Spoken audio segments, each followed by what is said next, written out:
Het jy al ooit gewonder hoekom sommige projekte slaag terwyl ander misluk? Die geheim lê dikwels daarin effektiewe projekbestuur.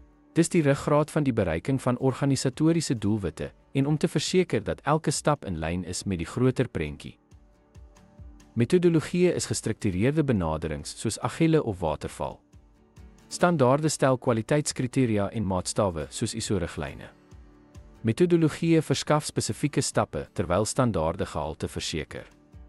Metodologieë kan gekies word op grond van projekbehoeftes, terwyl standaarde dikwels universeel is. Standaarde kan metodologieë beheer om kwaliteit oor projekte heen te verseker. Beide dra by tot projeksukses deur konsekwentheid en kwaliteit te verseker. Ten slotte, die begrip van hierdie verskille stel projekbestuurders in staat om die regte benadering te kies en kwaliteit te handhaaf. Deur metodologieë van standaarde te onderskei, help dit om projekte met organisatoriese doelwitte in lyn te bring. Dankie dat u by ons aangesluit het.